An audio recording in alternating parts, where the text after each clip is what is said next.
Hi there, welcome to Market Call. Our guest today, Andrew Moffs, Senior VP, Portfolio Manager at Vision Capital. He'll take your questions on real estate stocks and REITs, real estate investment trusts. The number to call, 1-855-326-6266, or email us, marketcall@bnnbloomberg.ca.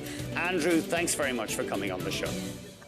Nice to see you again. Thanks for having me. I think I begin the show whenever you're on by asking you this, but is winter coming for the real estate market in the form of these interest rate increases? Well, it's certainly cold outside, but I think if you're a property owner in markets where supply and demand fundamentals are positive, you're in a good spot. And we've talked about this in the past, and if interest rates are going higher because inflation is going higher, that's actually positive for real estate. Real estate is a real asset. It benefits from both rents going higher and that ability to capture inflation, as well as rising replacement costs. So it's a bit of a tailwind for the sector, again, if you have pricing power. So I'm not suggesting that Calgary office is going to do well in an inflationary environment where interest rates are going higher, but I do see it in those sectors that have shorter term duration, shorter term leases that can capture those higher rents. Is it very much about geography? It certainly is. It's about geography where you have employment growth. For us at Vision, employment growth is the number one determinant of where real estate fundamentals are going to go. Of course, you have to marry that with new supply. So in certain Sunbelt markets, Nashville office, for example, you have a lot of growth in terms of population, but you have a lot of new supply in office. We then juxtapose that against the apartment sector in cities like Austin, Texas, where sure, there's a lot of new supply, but the demand pace is really outpacing it. So yes, geography is important. That old adage, location, location, location is important, but it's really more about those supply and demand fundamentals by market. I know we're going to talk about offices later. Jurisdictions are bringing people back gradually at a varying pace back into the physical workplace. But do you think the office market is going to face troubles for quite a while as companies scale down their actual premises? It's certainly a headwind. We were not bullish on the office sector prior to the pandemic. It's very hard to create a bullish case sitting here today. It's an interesting stat hearing about return to the office, is utilization 20%, 30%, 40%. Of course, that really doesn't mean anything when you have long-term leases in place. Everyone's paying the rent. That's not the question. The question is prospectively, how much space are employers going to demand? And I think we're very early answering that question. We don't know what the behavior will be of large employers in terms of having their workforce come back to work full-time, 3 days a week, 4 days a week. By current estimates, what we believe will be a net reduction of 15% in square footage for office. 15%. Wow, at the margin, that's pretty big. All right, yeah. Andrew, really looking forward to having you on the show. We get great deep insight into real estate from you. Andrew is our guest on Market Call today, Senior VP, Portfolio Manager at Vision Capital, and he's taking your questions on real estate stocks and real estate investment trusts. 1-855-326-6266.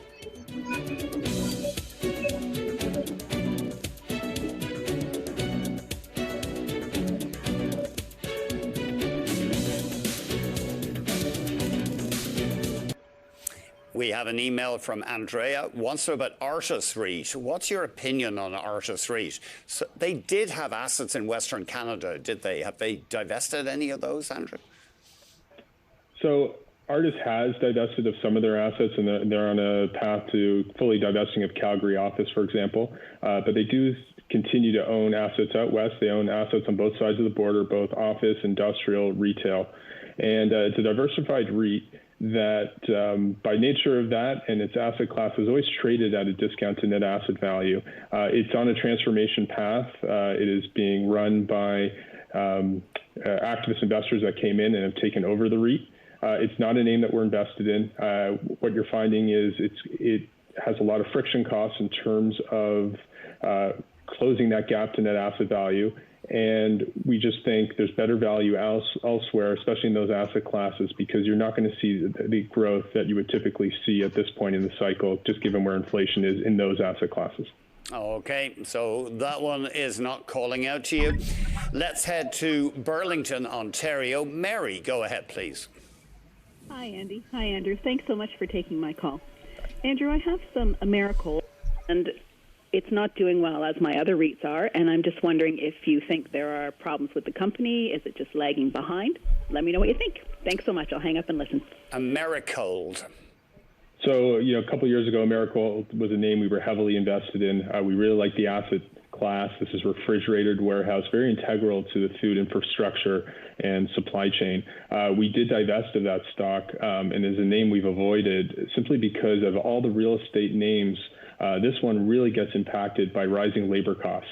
It is a very tough sector in terms of finding labor, having people work in these refrigerated warehouses, which of course are quite cold, and they have struggled in terms of the supply chain, in terms of restocking their inventory. They get paid every time they turn food, every time it goes in their warehouse, every time they touch it, every time it goes out of their warehouse, and because there's been a big backup in the supply chain, they haven't been able to build inventory, and hence their earnings have been declining. I think they're going to have a tougher 6 months ahead, and so it's a name you want to tactically look for better entry points. Nick is on the line from Montreal. Nick, go ahead, please. Good afternoon. Thank you for taking my call. My question is on InterRent REIT. I'd just like to know if you're still positive on the company, and if possible, can you walk us through how you determine the net asset value? I'll hang up and listen to your feedback. Thank you. Thank you. Sure. So InterRent REIT, apartment REIT across Canada, we are very bullish on this company. It's been a focus for our fund, particularly in the past couple months as it has sold off. We like it. We like the management team. They're very dynamic. They have a great concentration in the Greater Ottawa, Montreal, and Toronto regions. And really, the business story for a name like InterRent is the return of population growth to Canada in terms of immigrants coming to the country and finding more affordable housing in their type of units. So we're bullish in terms of that return. InterRent has a nice mark-to-market in their portfolio. When they do have turnover, they can increase rents, and I think that's very important in this environment. In terms of calculating net asset value, it's a pretty simplified equation. What you do is you take the rents, you subtract any operating costs, and that generates your net operating income, your NOI. You then divide that by a cap rate. A cap rate is what is that going in yield that you expect and want as a going in year one return. So in this case, divide it by 3.5%, and that will generate your net asset value once you take off other liabilities and divide by share count. Taraver's on the line from Phoenix. Go ahead, Taraver, please. Thank you. My question is on Public Storage REIT, the storage company. What is the relationship between the Moody's debt rating and a REIT price? Because this one has a high rating, but a very high price as well, if you can explain. And Andy, I've got a question. For the last 2 months, the top picks, past picks, but very few other stocks from your guests. Any reason why? Sorry, what was your question, Taraver? Sure. For the past 2 months, the top picks, past picks, and then one or two other stocks, but not the whole list of stocks your guests talk about. On the website, are you talking about? Yes, I am. Okay, I'll pass that on. Thank you very much. Thanks. Andrew, take a run at Public Storage, please. Sure. Public Storage is the oldest and largest self-storage operator in North America. Self-storage is a great sector. It is very recession resilient, and we'll talk about that a bit more later on in the broadcast, why I like that sector. Mm-hmm. Public Storage recently has been subject to some activism, and hence the stock price has responded, because Public Storage has responded in terms of some more disclosure, better capital allocation decisions. And I think they're well positioned in this environment. So it's a name I possibly look to buy on a pullback. In terms of its credit rating, it has always had a very high credit rating. That's because traditionally it's had almost no debt. What they prefer to do instead is issue preferred equity, which is essentially permanent debt. It comes with a higher coupon initially, but they're very good at calling their 5-year paper that they can call back and then reissue at a lower preferred coupon rate, which they've done in this low interest rate environment. They've done very effectively. Okay. We have Stephen on the line from Calgary. Stephen, go ahead, please. Yes, hi there, Andy. First-rate show. Andrew, I'm looking at Minto Apartment REIT. It appears to be attractively priced. What do you think of its value and its asset and the management going forward? Thank you. Thank you. Very similar to what I talked about with InterRent, Minto benefits from the exact same fundamentals, very similar geography overlap, Montreal and Ontario being some big concentrations for the REIT. We are bullish on Minto. We own the stock and took the opportunity in the fourth quarter to really build a position and continued into this year. Very rarely do you find a multifamily Canadian REIT trading at both a discount to its published IFRS net asset value, as well as, frankly, our net asset value and the street's net asset value. They have a bunch of catalysts on the horizon in terms of some intensification opportunities in their portfolio, which we think are quite exciting. And we just see a lot of value in a name that should have a nice snapback in the second half of this year as population growth increases across Canada, and you see the return of foreign students as well to some of their property types. We're going to be back with Andrew Moffs taking your questions on real estate stocks and real estate investment trusts. 1-855-326-6266.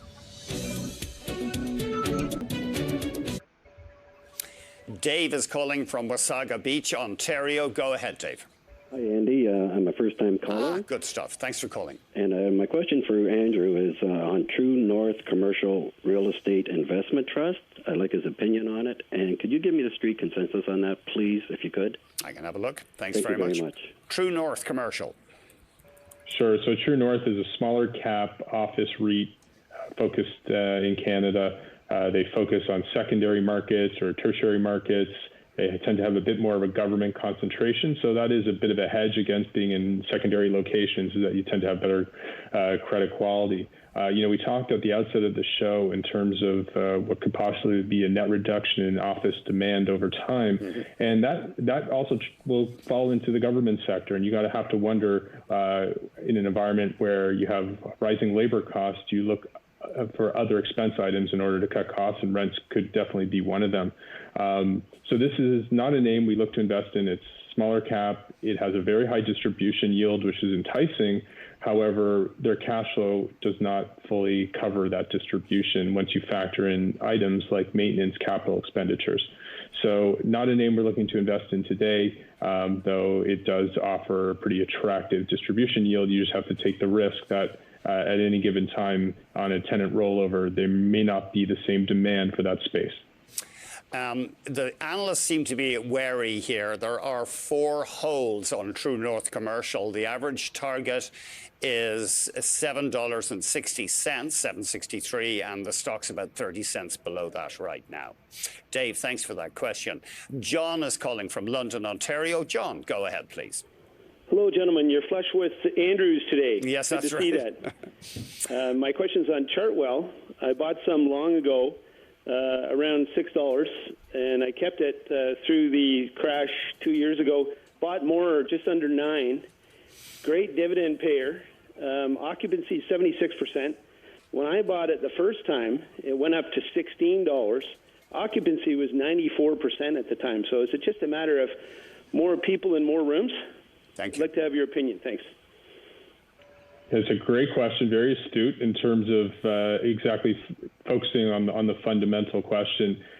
Chartwell, as a retirement operator across Canada, has lost occupancy, no doubt. What's so interesting, and we analyzed this about a week ago when Cushman & Wakefield published their healthcare statistics. What's so interesting about this asset class, despite the ups and downs in terms of occupancy, despite new supply, rates have never gone down in this sector. And so they do have pricing power. So when we do see, and we definitely believe we will see, occupancy return to this sector, just given we're at the very front end of the baby boomers looking into this property type, looking into whether it's downsizing, selling their home, and then moving into retirement homes, we think there's a great story here for Chartwell. It's just going to take time. Of course, when you have lockdowns in Ontario and lockdowns in Alberta and lockdowns in Quebec, et cetera, and their key markets, you're not going to get to generate the move-in activity that you need. Luckily, it's at the time of year where generally we would have had flu season anyway, and it would have been a slower part of the market. given this, we think the backdrop is pretty interesting for Chartwell and could be a really good performer over the course of this year as we have a return to hopefully what will be normalcy come the back half of the year.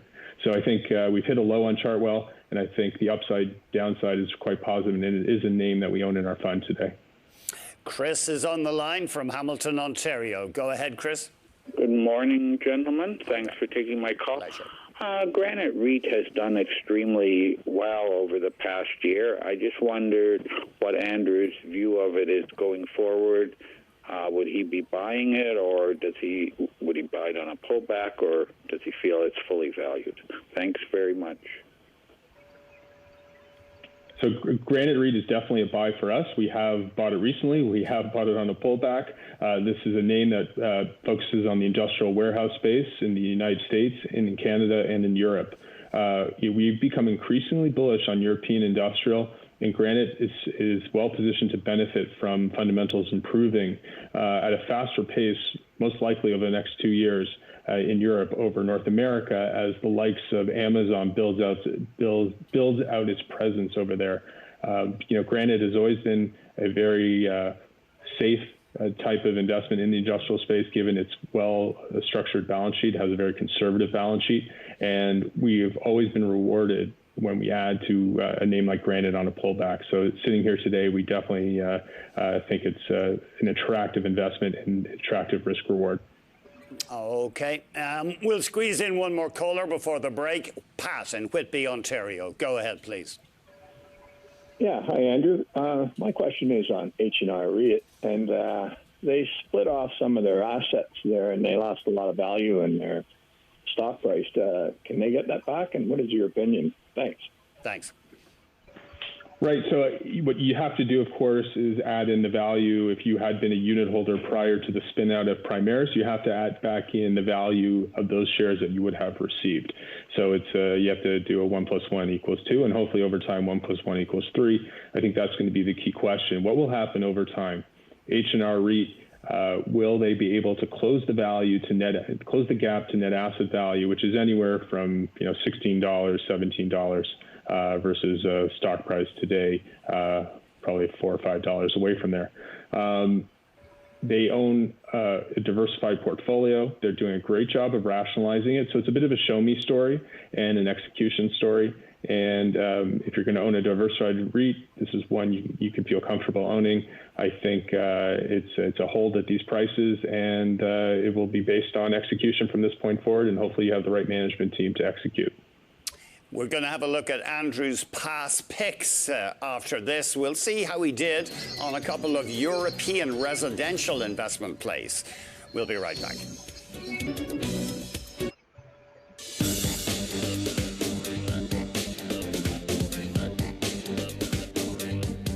Andrew was on our show January 28th of last year. BSR REIT was your first idea. This one, not a bad return, 61%. Remind us what they do, Andrew, if you would. Sure. BSR owns apartments in the U.S. Sunbelt, principally located in 4 cities, Austin, Dallas, Houston, and Oklahoma City.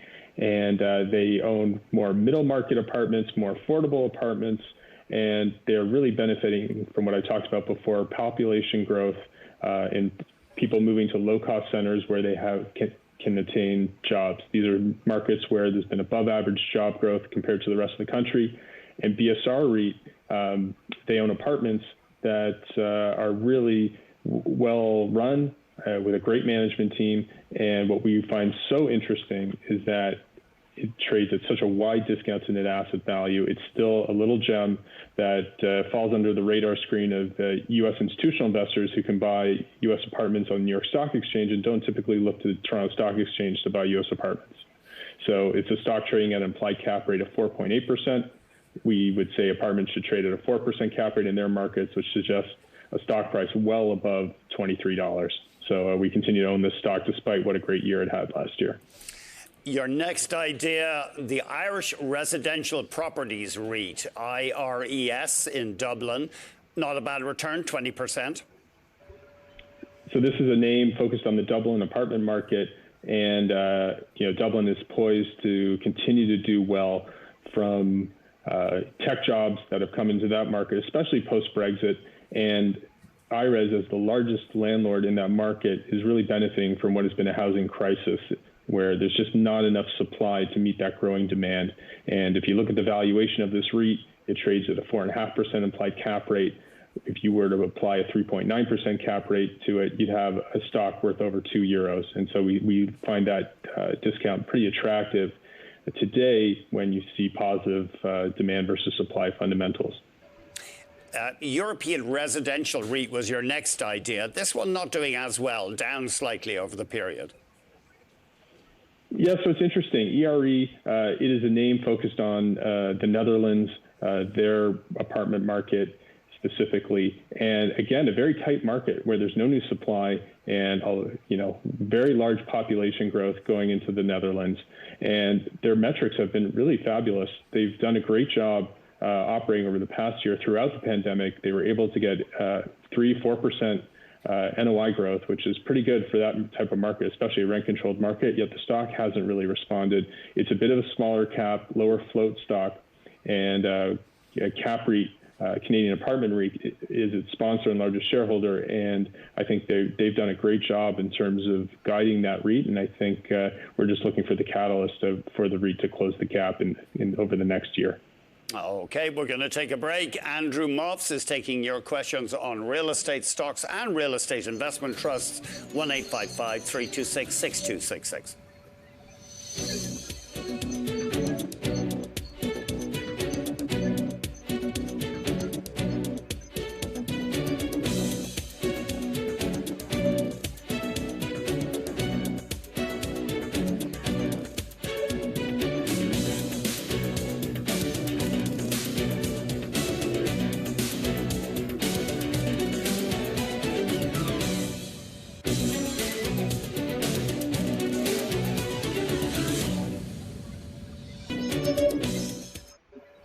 Doug is on the line from Calgary. Go ahead, Doug.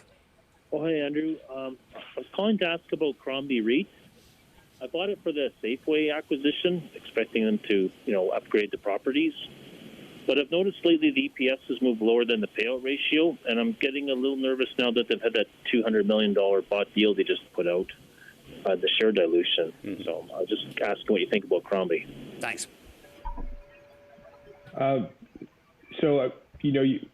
The Safeway transaction for Crombie was actually a very good transaction. It was a great transaction for its parent company, Sobeys and Empire, but it was a really, really good real estate transaction for Crombie. And you're now starting to see the benefits of that transaction transpire over the next couple of years as many of the developments that came out of it come online. So I'm not quite sure there's been EPS dilution. We focus on funds from operations, FFO, and I believe there's been decent FFO growth at Crombie, and they do in fact cover their distribution. So I wouldn't be concerned about that. They did recently issue equity. They did it, I believe, at $17.45, and that was a good transaction in the sense of they're raising equity above net asset value, which is what you want to see, so you don't have that dilution. So I believe Crombie, they've done a very good job in terms of capital allocation since that Safeway transaction, and they've been very prudent in terms of their balance sheet, finding the right times to issue equity, never diluting unit holders and issuing it above net asset value. So to me, it's a very safe hold. You have a great credit behind it, and I'd continue to own it if you currently do today. Let's head to Markham, Ontario. Anita, go ahead, please. Good afternoon. Thank you for taking my call. Pleasure. My question is on Summit REIT. What's your opinion on this REIT for a long-term hold, or would you rather recommend some other REIT? And also, what percentage of your total portfolio would you hold REITs? If you could let me know, I'll appreciate that. I'll hang up and listen to you. Thank you. Thank you. So first, just on Vision Capital, answer your second question first. We are a real estate dedicated fund. We operate long and short, so we have the ability to make bets on properties going up as well as properties going down. So 100% of what we do is focused on real estate, whether it's in a REIT form, a real estate investment trust, or real estate operating company, or a home builder, et cetera. That's what we do. In terms of your first question, in terms of Summit REIT, I think this is a great long-term hold. It is a name in our portfolio today, a name that we've been adding, particularly on the sell-off. This is a name focused on the industrial warehouse space in Canada. They have a great portfolio specifically in the Greater Toronto area, which is really one of the best industrial warehouse markets in North America. So this market, you have the ability to generate 20-25% rent growth on turn. And that's really exciting in an environment where we keep talking about, well, what does inflation mean for real estate? You see it here in warehouse. You see it in record transaction prices happening in the private market, which if you applied those metrics to Summit, you'd have a stock 20% higher. So it's definitely a name we would own long term, and we think management continues to do a good job of navigating what has become a tougher environment in terms of finding new assets to purchase, given how tight the market is. Okay, we have now a caller from Saint-Hippolyte in Quebec. Jeffrey, go ahead, please. Thank you, Andrew. I'm a first-time caller. Good. And, I wanted to get your guest's opinion on MEQ, Main Street Equity. It's very illiquid, but I've done very well with it over the years. Thank you. I'll hang up and listen to your call. Thanks. Thanks. Yeah, Main Street Equities is a name I would continue to hold on to. I think its CEO, Bob Dylan, has done a tremendous job of growing that company, not a REIT, a company, without ever diluting shareholders. And I think that's very impressive, the way he has been able to build the company, focused on Western Canada, focused in Alberta and British Columbia. You know, he's pretty astute in terms of picking markets and expanded into British Columbia at the right time in markets like Surrey. But he's still stuck to his knitting in Calgary and in Edmonton, buying assets at a discount to replacement costs, which really is the secret sauce in real estate. So it had always traded at a very wide gap to net asset value and a low float, and was a name that was often overlooked. But despite what was a difficult operating market in Alberta, the stock has done very well and arguably trades at a premium to analyst estimates for net asset value. If you own it, I would continue to hold it. Okay, thanks very much for that question. Fred is on the line from Winnipeg. Go ahead, Fred. Hi, Andrew. I'm retired. I would like to invest in one of your funds. Can you provide me with a ticker symbol, and is there a minimum investment? I do my own investments. I don't have an advisor. Thank you. Thank you. You know, we're always pleased to guide prospective investors to our website, where you can find all the materials you need and make your own decisions there. And we can always, you can always inquire and find any contact information there, and we'd be always happy to, educate you about what we do at Vision. Just very quickly, though, are they open-end mutual funds? Are they closed-end funds? So we offer many types of products. What we do offer are liquid mutual fund type products that offer monthly liquidity and priced daily. And so, yes, they are available in a liquid mutual fund format. No problem. And I think they're all accredited investors, higher net worth people. For our offering memorandum product, absolutely. Okay. And for the liquid alt product, you can see the requirements there on our site. Okay, no problem. We have Linda calling from Ottawa. Go ahead, Linda. Hi, thank you for taking my call. Pleasure. And I was wondering about Morguard REIT. It hasn't done very well since 2020. I'd like your guest's opinion. Thank you. I'll hang up and listen. Thank you. Yeah, so Morguard REIT suffers from a bit of illiquidity. Unlike Main Street, it suffers from its property types that it's invested in. I believe the caller was asking about MRT, Morguard REIT. It is focused on regional malls and those and other retail centers, as well as office. And those are two struggling property types, and thus it's been a bit of a struggle in terms of covering its distribution. And every time, when there's pressure on a distribution, the unit price suffers. And that has to do with the ability to raise rents and ability to occupy space. And so for the moment, it's not a name I'd be looking to add, just given the risks on the horizon in terms of its property types. We're going to take a break. Andrew Moffs is taking your questions on real estate investments. 1-855-326-6266. Let's head to North York, Ontario. Juanid is on the line. Go ahead, please. Well, good afternoon. Hi there. Andrew, my question is on Smart REIT. But just before that, I want to thank you for BSR and Tricon, which you recommended in the past. So going back to Smart REIT, I know you've not been very bullish on it in the past, but I'm just wondering, with all the development that they're planning on their sites, such as Vaughan Metropolitan Center, etc., what are your views on it? Thank you. Thank you. So the Smart REIT, I think they have tremendous development sites. I think Vaughan Metro Center, the VMC, just north of Toronto, is a really great site, and I think going to create a ton of value over the next 20 years. What's interesting, though, when you analyze REITs and their returns and how they respond to development, is they very rarely get the credit for development in process. They very rarely get credit for intensification opportunities. It's only when those developments are put into income-producing properties, when they're actually completed, does the market seem to reward earnings growth. I don't necessarily agree with that. I think there's a lot of value, and I always include those values in my net asset value estimates. So then the question is, well, what will close the gap if one believes those developments are highly accretive? What will close the gap to net asset value? And I think the challenge with a name like Smart Centers is that it is so defensive, and that's a positive. It's so defensive in terms of its leases with Walmart that it doesn't have a lot of internal growth but for that development. And the market doesn't seem to give it credit for things like condo gains when they sell out of these great towers at some of their sites. Mm-hmm. So when we look across the space, we increasingly like the retail shopping center space, that defensive grocery anchor side. But when we look at Smart Centers specifically, it doesn't have the same internal growth prospects as a name like First Capital, REIT, or RioCan, for example. And hence, it's not a name we're looking to add today. But if I were to have it in my portfolio, I would feel very comfortable. It does earn a very stable distribution. Okay. We have Peter on the line from Vancouver. Peter, go ahead, please. Oh, great show. Great host, Andy. Thank you. And great guest, Andrew, the REIT guru.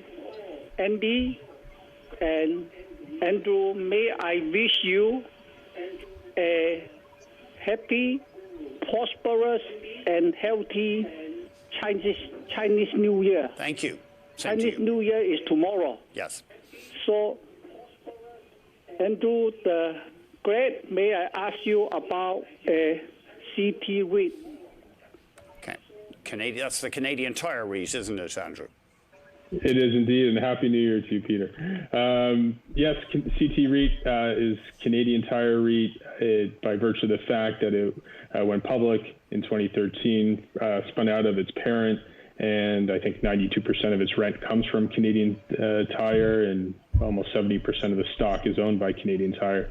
Very stable REIT, a very predictable earnings stream. Predictable is sometimes very good in the real estate space.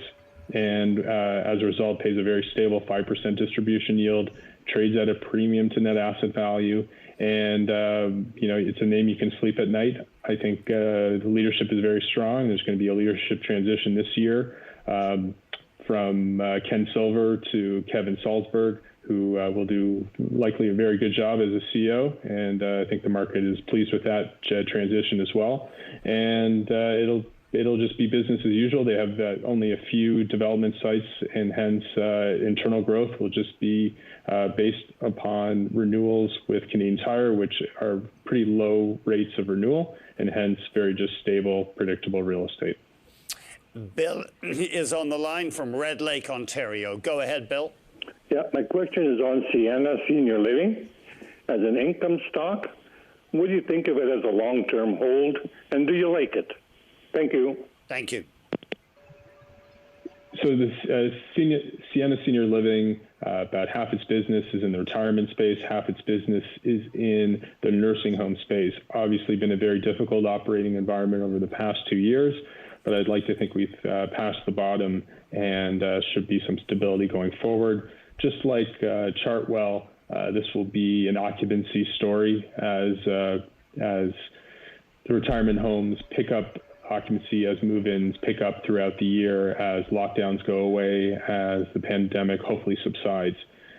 So is it one you can just put away and not think about? No. There is risk in terms of its operating exposure, but certainly I think management is doing its best job in terms of navigating what's been a very difficult environment. I think there's a lot of value in Sienna, and I would feel comfortable owning it, but have to be realistic in terms of any hiccups in terms of the pandemic, any future variants that might hurt, the move-in period. There's some key leasing periods, and if you miss those windows, it becomes more difficult. Or if you have breakouts in your homes, you have to wait, and you might miss certain windows. So trades at discounts to net asset value, and it's a name. Yes, on pullbacks, I would definitely look to buy.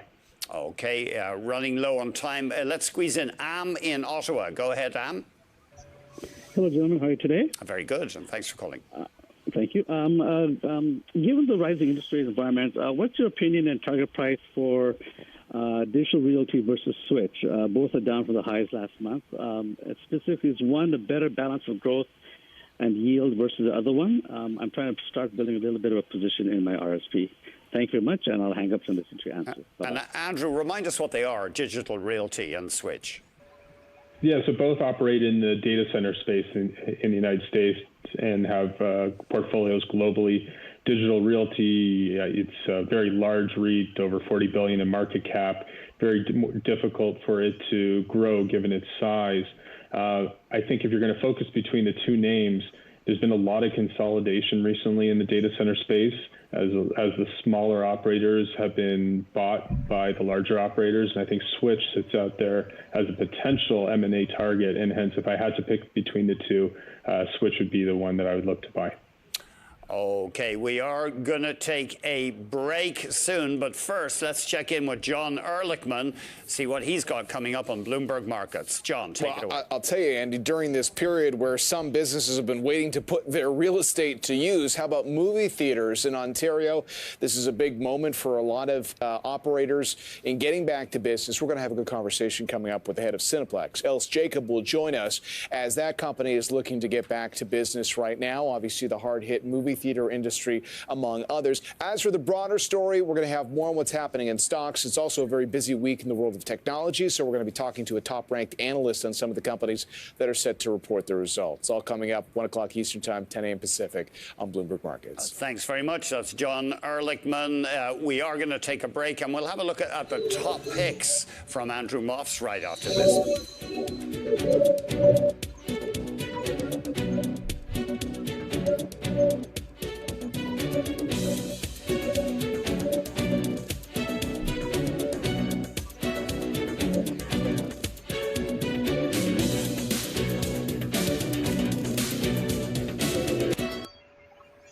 Andrew's first idea is Boardwalk REIT. You do like these apartment REITs or residential plays, don't you, Andrew?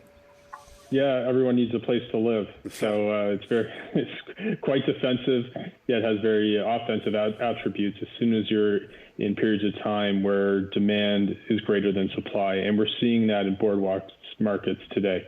37% of its suites are in Edmonton, Alberta, another 17% in Calgary, Alberta. So when you have half your portfolio in Western Canada, automatically you are tied to the economy there. And what was a difficult operating environment a couple of years ago is now making way for occupancy gains today as we have very strong oil prices, but more importantly, a more diversified economy. You're starting to see tech jobs grow in places like Calgary. And Boardwalk offers very affordable places to live. What we see are incentives burning off. They have incentives in place from what were tougher markets before, and that alone will create a lot of earnings growth over the next couple of years. And we think by just the burn off alone of incentives, you should have a net asset value of $74 on this REIT. And that compares to a stock price more in the low to mid 50s. So we think it's the cheapest apartment REIT globally, and it's in our backyard. And so it's a name that we are very bullish on and have increased our position appropriately in our funds. Dream Industrial REIT. So heads and beds and sheds, those are two themes for us. So we talked about residential sheds, industrial warehouse. It's definitely the sector. It's not lost on anyone else how good this sector is E-commerce as a percentage of retail sales is only going in one direction. But more importantly, inventories, restocking, rebuilding, onshoring to North America, et cetera, are all buzzwords that are positive for industrial warehouse and of course, the holy grail of last mile delivery. And so Dream Industrial benefits from all this. Its portfolios in Canada, United States, and Europe. I think the most exciting part about its portfolio is its European portfolio, and they're able to take advantage of very low interest rates in Europe and term out their debt over there for assets they bought here in Canada. So they're retiring mortgages in Canada, issuing bonds in Europe at less than 1% interest rates, and I think it's a very accretive transaction. And so when you look at Dream Industrial, it trades at a 15-16% discount to net asset value, and it's still in growth mode. So we're very bullish on this REIT. And then finally, as advertised, you've got a storage pick for us, Storage Vault. Yes. So Storage Vault's the largest operator in Canada. The self-storage business is very recession resilient. If you believe that's the environment we might be going into over the next couple of years, just given where the Fed is moving interest rates, if that might stimulate a recession, a name like Storage Vault is somewhere where you could sleep at night. Its business is just predicated on everything to do with the life cycle, your life cycle, death, divorce, disaster, dislocation. And this is a market leader consolidating the Canadian industry, yet it still trades at a discount to net asset value. It's a very transparent industry. If you look in the United States, previous caller asked about public storage, and we're seeing portfolios and those companies trade at cap rates of 3 to 4%. Well, public storage is Storage Vault's implied cap rate is above 4.5%. We think there's a lot of upside to this stock, and just graduated to the TSX, so we believe it'll have a much larger following over the next year. Just remind us quickly, cap rate is the expected return from an investment? Yeah, just like a bond, it's the yield on the investment. So the lower the cap rate, the higher the value. The higher the valuation. Andrew, always great talking to you. Thank you very much indeed.